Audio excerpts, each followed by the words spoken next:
네, 안녕하세요. 저 한장로교회 오일기 목사라고 합니다. 오늘은 우리가 신앙생활을 하는 데 있어서 구원의 확신이라는 부분이 굉장히 중요하잖아요. 이 구원의 확신을 우리가 어떻게 하면 가질 수 있는지에 대해서 이야기해 보려고 합니다. 두란노 1:1 양육교재, 이 되게 유명한 책인데 혹시 아시나요? 이렇게 있어가지고 이렇게 배 키 모양으로 이렇게 돼 있는 두란노 1:1 양육교재 중에 구원의 확신이라는 과가 있어요. 이 과에서는 신앙의 기초를 어디에 두어야 하는지에 대해서 이야기를 해줍니다. 사람은 이 지정의로 되어 있잖아요. 이 세 가지, 지정의 세 가지로 되어 있는데, 여기 이 지와, 그러니까 아는 것과 지식과 정, 감정, 그리고 의지 중에 어디에 신앙의 중심을 두느냐에 따라서 신앙이 흔들리기도 하고 굳건하게 서기도 한다라고 이야기를 하는 것이죠. 먼저 가장 많은 형태가 이제 신앙을 이 세 가지 중에 둘 때 가장 많이 이렇게 두게 되는 형태가 뭐냐면 감정, 정의 중심을 둔 신앙의 형태가 가장 많다라고 생각이 됩니다. 근데 정의 중심, 감정의 중심을 둔 신앙은 기본적인 특징 자체가 흔들립니다. 이거는 바다에 흔들리는 파도와도 같은 것이죠. 왜냐면 사람의 감정이라는 것이 원래 기본적으로 요동하는 특징이 있기 때문이죠. 그리고 이렇게 되면 어떻게 되면 흔들리는 거가 이렇게 되는 거. 좋았다가 나빴다가, 좋았다가 나빴다가. 감정 중심의 신앙의 형태를 가지면 이렇게 되는 것이죠. 근데 이 감정의 중심을 둔다는 것은 결국에 뭐냐면 체험의 중심을 둔다는 것입니다. 왜냐면 이 감정이라는 것은 뭐에 영향을 받냐면 내가 일상생활 속에서 경험하게 되는 체험을 통해서 감정이 생기는 거거든요. 그러니까 이런 거죠. 좋은 일이 생기면은, 나한테 좋은 일이 생기면 감정이 좋아지는 거예요. 그러면은 하나님은 어떤 분이시냐면 그때는 믿을만해지는 거죠. 하나님이 나한테 좋은 일이 생겨서 기분이 좋으니까. 근데 이제 나한테 나쁜 일이 생기면 감정이 나빠지는 거예요. 감정이 나빠지니까 이제 그러면 이제 하나님 도대체 왜 내 삶에 이런 일을 행하셨어요? 하나님 왜 이러세요? 이렇게 따지는 거죠. 그럼 신앙이 나빠지겠죠. 네.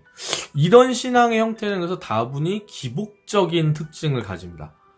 감정을 기초로 한 어떤 그 신앙의 형태에서 하나님은 약간 어떤 역할이냐면 진이의 요술램프 같은 거, 자기가 이루는 거를 도와주기 위한 뭔가 그런 도구로 하나님을 믿는 것이죠. 마치 뭐라 해야 되나, 점쟁이가 이렇게 지어준 부적 같은 그런 느낌? 네. 그런 느낌으로 하나님을 믿는 분들이 있습니다. 하나님을 내가 성공하기 위한 어떤 도구처럼 생각하는, 살아계신 하나님, 온천지를 지으신 하나님이 아니라 나를 잘되게 해야 하는 어떤 신으로 모시는 거죠. 근데 이거는 단순히 이제 하나님이 아니라 다른 종교의 형태에서 굉장히 많이 드러나는 형태겠죠? 그죠? 정의 중심을 그러니까 두면 절대 안 되겠죠. 네, 그렇게 보시는 겁니다. 그리고 의의, 이거보다 좀 한 단계 발달된 형태가 뭐냐면 의의 중심을 둔 신앙이 있을 수 있어요. 이건 이제 의지를 중심으로 하는 겁니다. 의지. 네. 근데 이 의지를 중심으로 뒀다라는 건 결국에 뭐냐면 내가 섬기는 봉사와 그리고 훈련에 굉장히 중심적으로 생각을 하는 거예요. 이런 분들은 거의 대부분 삶에 있어서 여러 가지 신앙적인 장애물을 만나거나 어려움을 겪게 됐을 때 돌파하려는 성향을 가집니다. 근데 이 돌파한다는 자체는 나쁘지 않지만 그 가운데에 해결책을 주로 어떻게 생각하냐면 더 센 훈련이나 아니면 더 센 봉사나 섬김, 더 하드한 거를 찾아가는 거죠. 네. 그러면은 이렇게 신앙의 형태를 가지게 되면 어떤 그림이 그려지십니까? 이런 신앙의 형태는요, 기본적으로 자기가 매우 힘이 듭니다. 의지의 중심을 두게 되면 감정의 중심을 둔 것보다는 기복적이지 않게 보여요. 처음에는 기복적이지 않게 보이죠. 계속 이렇게 버티니까. 우리가 여기서 기억해야 될 거는 의지 자체는 나쁜 게 아니라는 걸 꼭 기억해야 됩니다. 의지 자체가 문제인 건 아니에요. 근데 이 중심이 의지에 있게 되면은 그때는 뭐를 드러내는 거냐면 우리가 사는 삶에 있어서 봉사나 섬김이나 여러 가지 훈련의 그 모든 부분에 하나님을 드러내야 되잖아요. 근데 그 하나님을 드러내는 게 아니라 자기의 의와 자기의 훈련 양이나 예를 들어 이런 거예요. 내가 기도를 하루에 3시간 해. 그러니까 뭐다? 넌 내 말을 들어야 돼. 난 하나님이랑 너보다 더 친해. 이렇게 나오는 거예요. 아니면 말씀을 나는 성경을 몇 독했다. 이런 걸 이제 강조하면서 자신의 의를 드러내는 것이죠. 근데 이러한 신앙의 형태는요, 결정적인 문제가 뭐냐면 누림이 있지 않고요, 공격적입니다. 공격적이요. 다른 사람들에게 공격적입니다. 그래서 나처럼 어떤 믿어야 된다라고 무언의 압력을 딴 사람들한테 계속 주는 거예요. 그러면서 뭘 강조하냐면 너보다 내가 훨씬 나아, 너보다 내가 훨씬 믿음이 깊어, 이런 그거를 굉장히 강조를 하려고 하는 거죠. 근데 이런 신앙을 가졌던 대표가 누구냐면 바리새인들입니다. 그래서 예수님이 그들을 이렇게 계속 뭐라고 하시는 거죠. 돌아온 탕자의 비유를 우리가 잘 아시잖아요. 근데 이 돌아온 탕자의 비유는 원래 이제 뭐 때문에 그 비유를 들어서 얘기를 하신 거냐면 바리새인들에게 지금 이 얘기를 하고 계신 겁니다. 돌아온 탕자의 비유에서 우리가 그 말씀을 읽을 때 가장 중심적인 것은 잃어버린 둘째 아들을 기다리고 품어주는 아버지 하나님의 놀라운 사랑에 대한 부분에 집중해야 되지만, 사실은 여기에 이제 얘기를 듣는 그 청자들인 바리새인들을 빗대서 예수님이 하셨던 얘기는 뭐냐면 둘째 아들보다 큰 아들을 중심적으로 얘기를 해주신 거예요. 둘째 아들이 돌아옵니다. 이 아들은 패역한 아들이었죠. 근데 잃었다가 이 아들을 찾았을 때 아버지의 기쁨은 엄청났습니다. 네. 그래가지고 맨발로 벗어나가서 이 패역한 아들을 맞이하는 거죠. 근데 큰 아들이 돌아왔는데 잔치가 벌어지고 있는 거야. 그래서 보니까 둘째 아들이 돌아왔대요. 그래서 열이 받는 거야. 그래가지고 아버지한테 따지는 거죠. 아버지한테 따지는 겁니다. 근데 이 부분에서 둘째 아들을 맞아서 아버지가 문 밖으로 나가잖아요. 근데 첫째 큰 아들을 다시 와가지고 그 화난 첫째 아들을 대면하는 부분에서도 아버지는 문 밖으로 나옵니다. 근데 그 성경의 표현을 보면 이 표현, 이 말씀의 이 묘사가 된 부분은 결국에 무엇을 얘기해 주는 거냐면요, 둘 다 탕자인 겁니다. 둘째 아들, 작은 아들은 몸이 아버지에게서 떠난 탕자였거든요. 근데 첫째 아들은 마음이 아버지에게서 떠난 탕자입니다. 첫째 아들은 아버지 옆에 늘 있었지만 아버지의 마음을 헤아리지 못합니다. 그래서 자기 스스로를 향해서 아버지의 그 사랑이 임하고 있다는 것을 몰라요. 그리고 스스로를 뭐라고 생각하냐면 노예처럼 생각하는 거예요. 노예처럼 스스로를 아들이라, 아빠다라고 보고 스스로를 아들처럼 생각하고 아버지에게 나간 게 아니고요, 노예처럼. 그래서 뭐가 되게 중요하면 나는 내 할 일을 한다, 이게 중요한 거예요.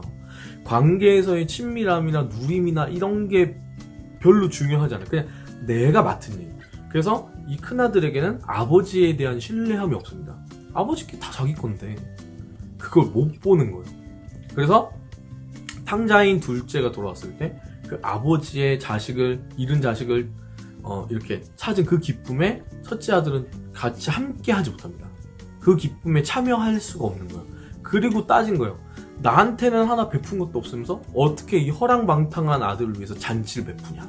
이게 이제 의지를 중심적으로 한 신앙생활을 하는 분들의 특징입니다. 공격성을 지닌다라는 거죠. 가르치려고 한다는 겁니다. 네. 근데 이러한 신앙의 형태도 결국에 잘 따져보면요, 기복적이 됩니다. 왜냐면 이런 마음을 가지게 돼요. 하나님은 나를 남들보다 더 이뻐라 해줘야 돼. 내가 얼마나 많이 더 섬겼는데. 이런 마음이 그 안에 있는 겁니다. 내가 하나님이랑 다른 사람들보다 더 친밀해야 된다고 생각하는 것이죠.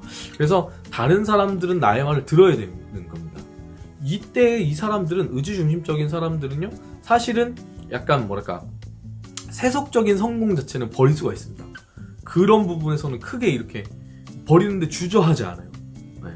근데 뭐랄까, 그들이 자기 이렇게 신앙생활을 할 때 보면 이분들도 감정 중심적인 사람들랑 똑같이 자기가 그 신앙의 중심에 딱 있어야 돼요. 네. 뭐랄까, 내가 더 의롭다, 내가 다른 사람들보다 더 등급이 높다, 수준이 높다, 이 부분을 절대 놓지 못하는 겁니다. 네. 그래서 자기 이유로, 이게 결국에 자기 이유로 버티다 못해가지고 끊어지는 날이 있거든요. 이게 끊어진다. 그럼 이제 그게 끊어지는 순간에 어떤 게 바뀌냐면은 하나님을 향해서 많은 사랑이 있었던 그거보다 더 크게 분노합니다. 그리고 따지기 시작합니다. 하나님, 내가 이렇게까지 했는데 왜 나한테 이런 일을 행하시냐고. 이게 마치 누구랑 똑같냐면 둘째 아들이 돌아왔을 때 행동하는 큰 아들의 모습과 같은 거죠. 그러니까 이게 참 아이러니한 건데, 그 예수님 잘 믿다가 딱 돌아서가지고 되게 심각하게 돌아서게 되는 케이스가 요런 케이스라고 보시면 돼요.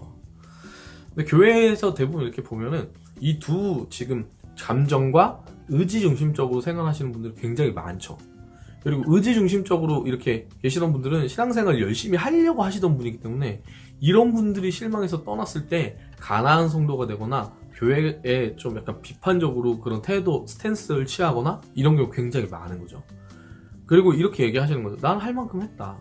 사실 그게 맞거든요. 이분들이 너무 착하고 너무 선한 마음이 있어가지고 너무 열심히 한 거거든요.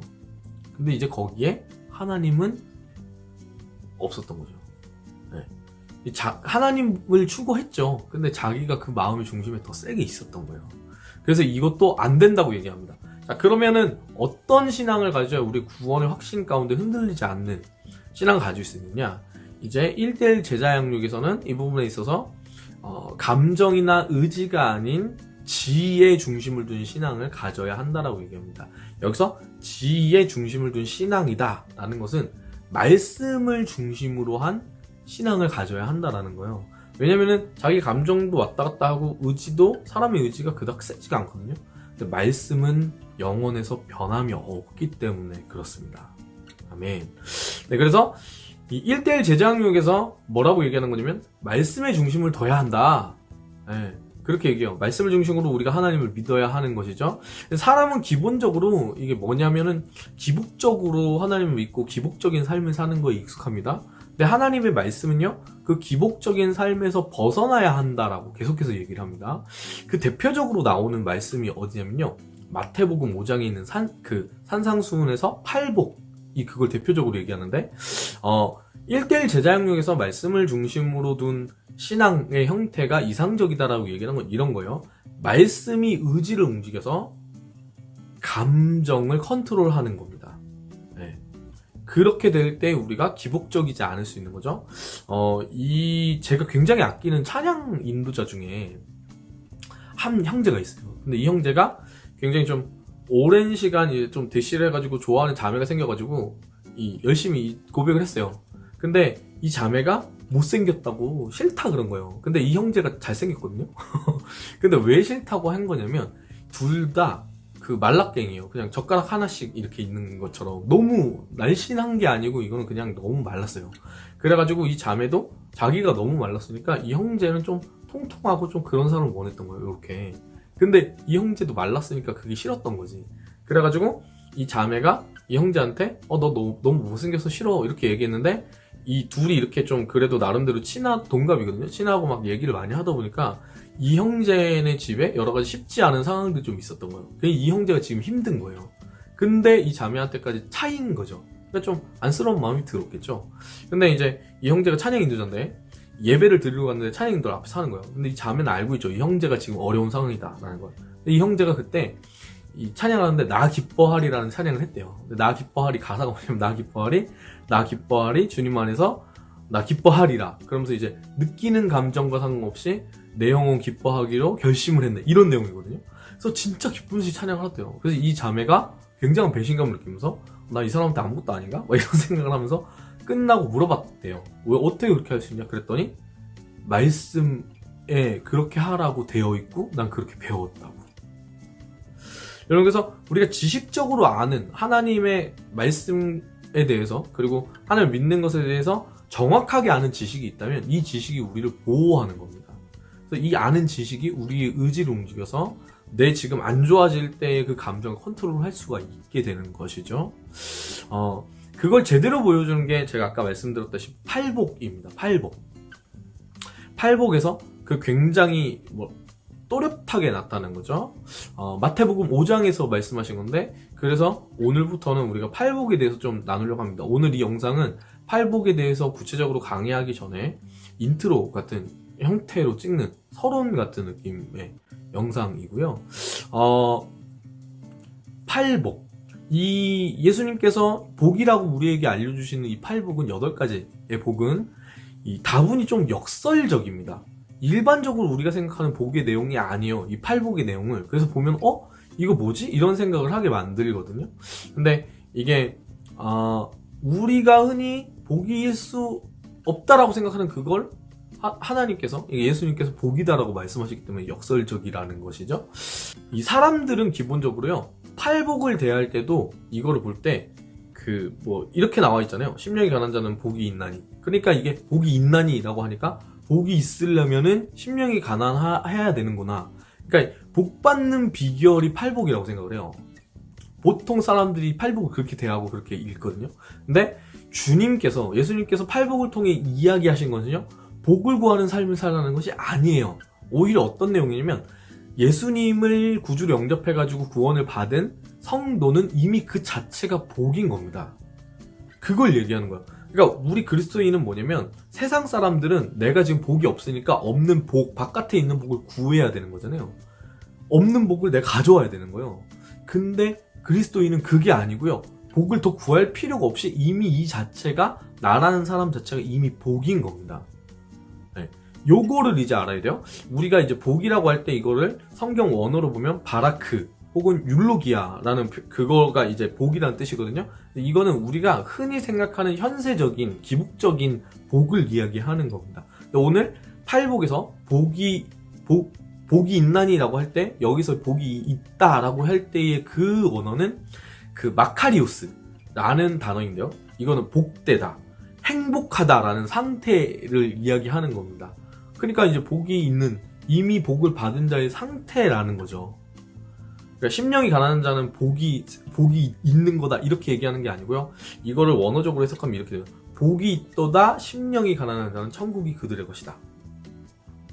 의미가 완전 달라지죠. 복 구하는 방법이 아예 아니게 되어버리니까.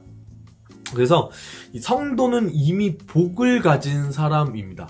이미 당신은 복입니다 라고 얘기를 하는 거예요. 근데 우리가 이 복된 상태가 뭔지 정확하게 알고 누리지 못하니까, 이 복된 상태에 대한 구체적인 상황을 8가지로 묘사한 것이, 이미 복된 그리스도인의 상태를 8가지로 잘게 그림으로 딱 펼쳐서 보여주는 것이 팔복이라는 겁니다. 그러니까 세속적인 복을 받는 비결을 알려주신 게 아니라는 것이죠. 하나님 나라의 백성으로서 복이 된 성도들에게 나타나는 8가지의 상태.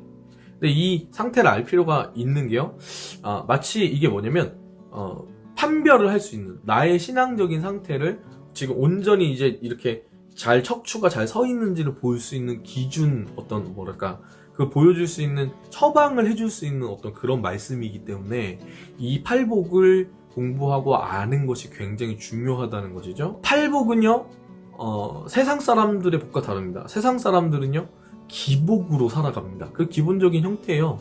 하지만 그리스도인들은 팔복으로 살아야 한다고 예수님 말씀하시는 것이죠. 팔복으로 살아갈 때, 그때 우리가 은혜를 깨닫게 되는 거예요. 그때 우리가 이웃과의 관계가 회복이 되는 거고요. 그때 우리가 복된 삶을 누리게 된다는 겁니다. 복된 삶을 살아가게 된다는 거예요. 이미 복인 그 삶을 누리고 살아가게 된다는 것이죠. 그 말씀 가운데에 우리가 우리 신앙을 둘 때 흔들리지 않는 겁니다. 네. 그래서 우리가 앞으로 이제 팔복에 대해서 일주일에 한 번은 팔복에 대해서 이야기를 할 거고요. 이게 시즌 1이겠죠? 팔복. 네. 그리고 다른 날에는 가능하다면 이제 신앙이란 무엇인가에 대해서 좀 나누려고 합니다. 네. 오늘 강의는 여기까지인데요. 팔복 어떠세요? 여러분 구원의 확신이 있으신가요? 여러분의 신앙은 어디에 중심적인 그 베이스를 깔고 있으십니까? 흔들리십니까? 아니면 흔들릴 때마다 여러분 그 말씀이 여러분 의지를 움직여서 그 흔들리는 여러분의 유동치는 감정을 잡아주고 있습니까? 네. 여러분 구원의 확신을 가진 복된, 이미 복인 상태의 그 삶을 누리는 여러분들 되셨으면 좋겠습니다. 다음번부터는 이제 말씀을 가지고 설명을 할 거고요.